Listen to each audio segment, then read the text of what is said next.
This should sound ridiculous, right? But here's the uncomfortable truth. Most of us are doing exactly that every single day. And the currency we're wasting isn't money. It's something far more valuable. It's time. Meet Gary, a regular 20-year-old living in a small town in the English Midlands. Smart kid, good heart, but absolutely terrible at getting things done. His bedroom floor was a graveyard of good intentions, half-finished revision notes, unopened textbooks, a laptop permanently glued to YouTube and TikTok. Every morning he'd wake up telling himself, "I'll start properly tomorrow." And every night he'd go to sleep having accomplished nothing. His parents tried everything. "Gary, love, time doesn't wait for anyone. Son, the hours you waste today, they don't come back." But Gary always had the same answer. "Relax. I've got loads of time." He moved to the city for university. New flat, new city. Same old Gary. While his flatmates were in the library, Gary was on the sofa. While they were networking, he was scrolling. While they were building their futures, he was watching other people live theirs on a 5-inch screen. His grades, a disaster. His confidence, worse. Then one afternoon, feeling the full weight of his failures, Gary took a walk through the park near his student halls. He noticed an old man sitting quietly on a bench beneath an oak tree, eyes closed, completely at peace, like the whole world could collapse around him and he wouldn't flinch. Something pulled Gary toward him. "Excuse me," Gary said, sitting down nearby. "I hope I'm not bothering you. I feel like I'm falling behind in life. My mates are all doing well and I'm stuck. I don't know what's wrong with me." The old man opened his eyes slowly and smiled, the kind of smile that told you he'd seen 100 Garys before. "You're not broken, son," he said. "You just haven't understood something yet. And until you do, nothing will change." "What's that?" Gary asked. The old man leaned back. "Let me tell you a story. Long ago, in a kingdom not too different from our own world, there lived a kind and generous king. One afternoon, riding through the poorer villages, the king came across a man sitting outside a crumbling cottage, disheveled, defeated, staring at the mud. The king stopped. He'd seen poverty before, but something about this man's eyes struck him. This wasn't just financial poverty. This was the poverty of a wasted life. He dismounted and sat beside the man. "Tell me your story," the king said. The man shrugged. "What's there to tell? Life dealt me a bad hand. No money, no work, no respect. I try, but nothing works out." The king studied him for a long moment. Then he made an offer. "Here is what I'll do. Tomorrow morning, when the sun rises, go to my royal treasury, walk inside, and take as much gold and silver as you can carry. Every coin you take out before sunset, it's yours. Yours to keep, forever." The man's jaw dropped. "You're serious? Completely?" the king said. "But remember, not a single coin after sunset. The doors close at dusk, and they won't open again." The man went home that night barely able to sleep. His wife was already planning what they'd do with the money. Pay off their debts, fix the roof, buy food for a whole year. "Go first thing in the morning," she urged him.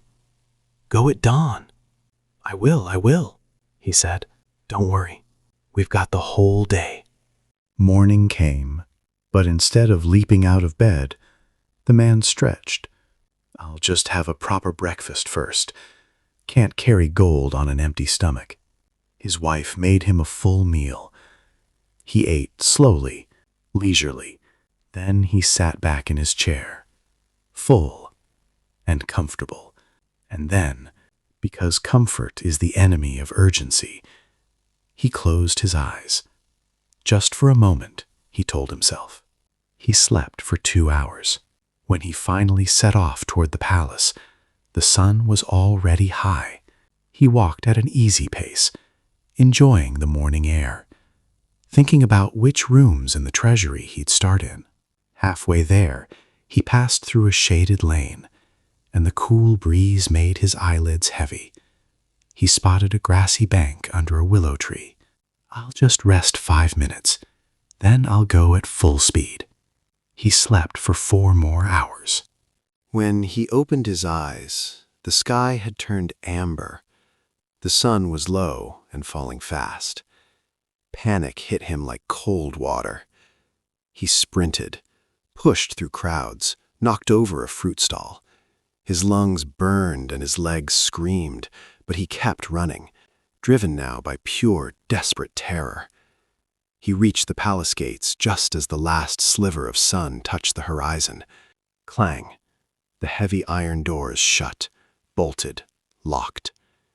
He hammered on them with his fists. He shouted. He pleaded. But the guards simply shook their heads. "The king's word was clear, sir. Sunset, not a moment after." The man walked home in silence. Not because he lacked the chance.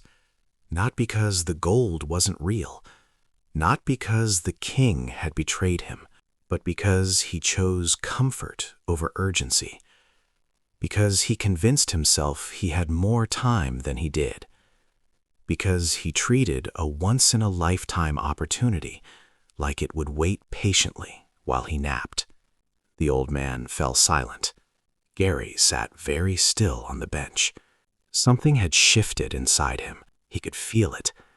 The uncomfortable recognition of seeing himself clearly for the first time. "That's me, isn't it?" Gary said quietly. It wasn't a question. The old man nodded gently. "The treasury doors are open for all of us, son.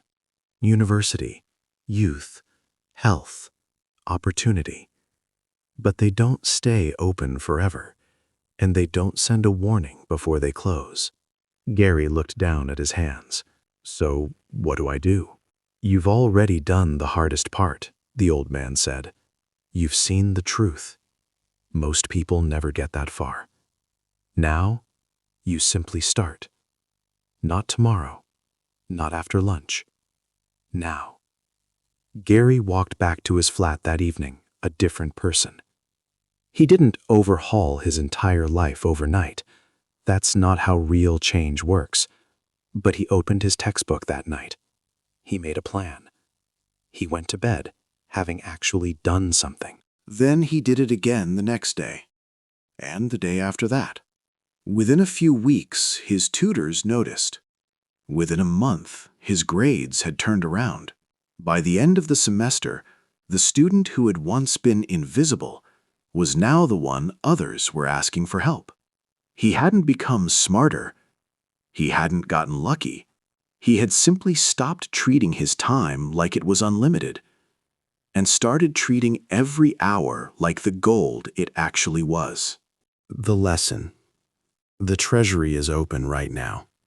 Whatever your version of gold looks like, a degree, a business, a skill, a relationship, a dream you've been putting off, the doors are open. But here's what nobody tells you. You won't hear them close. There's no alarm, no countdown, no dramatic music. One day you'll look up and the light will be gone, and you'll realize the time you thought you had simply ran out. Time is the one currency you cannot earn back, borrow, or steal. Every hour you spend scrolling, avoiding, and telling yourself, later, that hour is gone. It doesn't accumulate somewhere waiting for you. It evaporates. But every hour you invest in something that matters, that compounds, that builds, that becomes the life you actually wanted to live. The man in the story didn't fail because he was lazy. He failed because he didn't believe the deadline was real. Don't make the same mistake. The sun is still up. The doors are still open. What are you waiting for? If this story hit home for you, share it with someone who needs to hear it. Sometimes a single story changes